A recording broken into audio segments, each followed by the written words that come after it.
Professora, como foi o seu encontro com a educação à distância?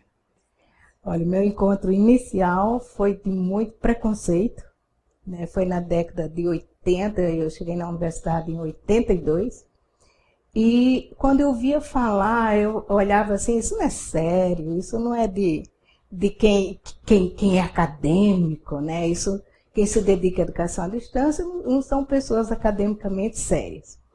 E era um preconceito, e eu não tinha dimensão desse preconceito, até o dia em que houve, a Globo mostrou as eleições, e naquela época se levava a urna, né? Então no Amazonas, levando a urna de barco para uma comunidade ribeirinha, e eu falei assim, meu Deus, e a educação chega como? E a partir daquele dia eu comecei a falar, não dá para pensar em solução construindo prédios, professores. A gente tem que otimizar isso para solucionar o Brasil. E então saí procurando e vi que o que eu tinha mesmo era um grande preconceito em relação à distância. Ainda bem que está no passado, e no passado muito longínquo, que hoje eu fui seduzida pela educação à distância e gosto de seduzir para a educação à distância. Eu estou absolutamente convencido da importância. Quais tecnologias permitiram o desenvolvimento da educação à distância no mundo? Se a gente for bem longe, eu diria que as epístolas. No caso, as epístolas de São Paulo, se eu quiser considerar. Mas, no fundo, a primeira grande contribuição foi via a correspondência, cursos por correspondência. Então, a gente tem o Instituto Universal Brasileiro, muito importante, e até hoje ainda existe o Instituto Monitor e o rádio, né? Na década de 20 e 30, em 1923, começou a Rádio Sociedade do Rio de Janeiro, com Roquete Pinto, e as pessoas não sabem, mas a Rádio MEC é uma doação do Roquete Pinto ao MEC, na época do Getúlio, em que ele não pôde ficar competindo com as propagandas, né? Porque quem financiava as rádios exigia qual ia ser a programação. Então ele queria uma rádio para o povo, para a educação do povo, para a cultura, embora poucas pessoas ainda tivessem rádio naquela época. Então, fechando, o ensino por correspondência, a rádio, depois o satélite, depois veio a televisão, né? E a internet. Essas seriam assim, seria uma síntese. Hoje a gente pode fazer eventos internacionais via web, ou a gente pode, por exemplo, nós já fizemos aqui pelo SEAD, numa parceria com o SESI Nacional, o teleseminário, em que nós abrimos com a conferência de uma pessoa que estava na Europa, e a palestra seguinte foi feita por uma pessoa que estava em Buenos Aires. E o Brasil inteiro assistindo esse teleseminário de educação de jovens e adultos. Então, hoje, eu diria que o limite é a imaginação, que a tecnologia nós temos, e muita. Professora, do ponto de vista metodológico e tecnológico, quais foram os principais avanços trazidos pela educação à distância no campo educacional? Vamos pensar assim, a educação à distância trouxe várias contribuições. A contribuição que eu diria mais forte é a possibilidade de democratização do acesso ao conhecimento, não é? Então, a tecnologia ela entra como um meio mesmo, mas a metodologia de chegar no aluno, onde quer que ele esteja, né? Porque sempre a gente pensa assim, não, o aluno deve ir à universidade, o aluno deve ir para a escola. E vamos pensar o contrário, vamos à escola e no aluno, vamos à universidade e nas condições que o aluno está, né? Então, uma contribuição importante é essa do acesso e depois da transformação. As pessoas nem sempre admitem, mas a educação à distância está interferindo no repensar do ensino presencial. E eu vou dar um exemplo, tenho um curso que eu faço o primeiro módulo, eu já fiz esse aprender a aprender, eu me especializei muito no aprender a aprender em educação à distância, ou aprender e ensinar na educação à distância, como chegar no aluno, né? Então, eu fiz esse primeiro módulo para um curso da universidade de especialização noutra área, na área de exatas, e de repente a coordenadora do curso falou para mim assim, meu módulo estava pronto, mas não serve mais. Porque agora que eu estou vendo como é que a gente trabalha à distância. E você me ensinou que o que é fundamental é chegar no aluno e o diálogo, a linguagem do diálogo. Então, eu acho que a grande contribuição, eu resumiria em duas. É a contribuição do acesso ao conhecimento, aliás, três. O acesso ao conhecimento, a contribuição da importância do diálogo na educação e a contribuição de o ensino chamado presencial começar a repensar suas estratégias a partir dos sucessos que se tem com estratégia para aluno à distância. Eu resumiria isso. Em relação a outros países, como a senhora avalia a situação do Brasil na educação à distância? Quais são as principais questões entre avanços e dificuldades enfrentadas pelo Brasil no desenvolvimento da EAD? Olha, o Brasil é gozado. A gente trabalha com avanços e retrocessos, né? Então, a gente não tem uma coisa importante nesse país que se chama cultura da aprendizagem. Independente se é presencial, se é semipresencial, se é à distância.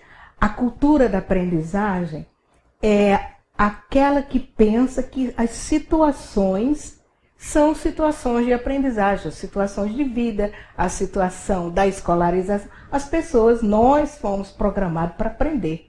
Quando a gente não aprende, que deveria ser estranho. Por exemplo, um bebê, ele nasce, ele pode ser capaz, ele tem um cérebro universal, ele distingue todas as nuances da língua que ele está exposto, do idioma que ele está exposto. No caso da educação à distância, eu acho, a gente se prejudica um pouco por falta dessa cultura de aprendizagem, de estar tudo em função do aprender, e que a gente precisa fazer com que o aluno, seja ele presencial ou à distância, ele vá atrás da aprendizagem, não do prejuízo, mas vá atrás porque ele está motivado, porque ele vê sentido. Então, no caso da educação à distância, nós primeiro lutamos por uma questão do acesso da tecnologia, mas e do preconceito, que eu mesma era uma pessoa com muito preconceito. Mas essa barreira do preconceito, ela é muito forte. Você não tem no Brasil, como você tem, por exemplo, na Inglaterra, uma Open University. É uma universidade inteira à distância, né? Eu me lembro que na década de 85 mais ou menos, a gente teve uma reunião com um grupo da Open, lá na Faculdade de Educação da UNB, e eu me lembro que ele falou uma coisa que para mim era absolutamente incompreensível naquela época. Quando a gente vai montar um curso, nós reunimos uma equipe de cerca de 50 professores e pensamos nesse curso, todo mundo, durante cerca de 3 anos até a gente lançar. Eu falei, isso é demais para o Brasil, a gente pode pensar um negócio de 3 anos. E agora eu entendo, na verdade, pode não ser necessariamente o lançamento do curso em si, mas toda a infraestrutura que demanda, né, que é muito maior do que... Ou seja, quando um aluno pega um material, abrir o curso, ele vai começar a estudar, tem pelo menos 6 meses, 1 ano para trás de pessoas pensando naquele curso, naquele material. Então, as dificuldades, de mentalidade, a outra dificuldade cultural, no sentido de preconceito mesmo em relação à educação à distância e de se pensar que o aluno é sim capaz de aprender e é nossa obrigação ensinar e buscar as melhores formas de ensino tecnológico. Então a gente tem que vencer a barreira do preconceito, as pessoas aprendem e elas se tornam mais autônomas. Claro, nem todo mundo tem perfil para educação à distância, não tem, mas aprende, né? Desde que se mostre desde o começo do curso. O que é que acontece muito? Quando se começa um curso, se começa com o conteúdo do curso. E o aluno, quando ele descobre o que é a educação à distância, como se estuda numa situação de educação à distância, o tempo já correu. Então ele diz, estou perdido, passou o primeiro módulo e eu ainda não terminei a atividade. A chance é do que? Dele se evadir do começo. Então, aconteceu aqui no SEAD, e isso é uma dificuldade que eu acho que o SEAD superou. Eu me lembro que no projeto que a gente fazia junto com o SESI Nacional, eu passei um ano, eu era supervisora de tutoria, e eu passei um ano anotando todas as coisas que os tutores traziam, tudo, dos alunos, que eu falei, eu quero saber que estratégias os alunos estão usando para aprender, quais são as dificuldades dele. Quando eu fui anotando de um ano de observação, eu falei, nós não podemos começar curso com o conteúdo do curso. A gente tem que desenvolver, aquela época eu chamava, um módulo atitudinal. Um módulo que o aluno tenha um encontro com o espírito da educação à distância, do prazer de estudar à distância e dele se organizar. E mesmo no ensino presencial, tem muito aluno que se evade, não porque ele não seja inteligente, é que ele não tem capacidade de se organizar, porque não se deu conta que era importante organizar o tempo em função do estudo. Então, essa também é uma coisa que o Brasil precisa cuidar nos seus cursos de formação de educação à distância. É cuidar que o importante não é apenas que a pessoa aprenda o conteúdo, mas aprenda a ter uma postura de educação à distância.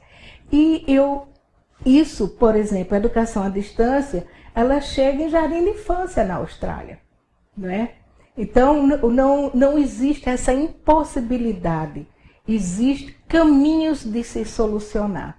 Então, em relação aos outros países, eu diria, nós estamos crescendo em tecnologia, nós temos internet mais democrática hoje. Agora, nós precisamos crescer nessa cultura da aprendizagem. E eu acho que eu consigo ver essa cultura em outros países, que tudo está em função do ensino e da aprendizagem. E aqui há uma descrença, eu diria, uma descrença de que as pessoas, nem todo mundo pode aprender à distância.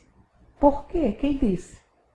Então, eu acho que nós temos que vencer a barreira da tecnologia. Nós estamos vencendo, mas nós não estamos vencendo a barreira, esse movimento contrário pelo preconceito em relação ao aluno, em relação à atitude que precisa ser cuidada do aluno, que precisa aprender, e não de correr atrás do prejuízo. Professora, em sua opinião, quais são os próximos passos no desenvolvimento da educação à distância? Para onde mais ela pode se expandir? Olha, os próximos passos é mais pessoas com menos preconceito ou nenhum preconceito. Então, acho que esse é os próximos passos, é a gente vencer a barreira dos preconceitos que existe em instituições oficiais que a gente pensa que não existe. Em ministérios, em pessoas de universidade, então existe preconceito. Eu tenho me encontrado com preconceito em vários lugares, e em várias instituições e pessoas de definições de política, inclusive. Então, acho que esse é um passo, esse é acabar o preconceito.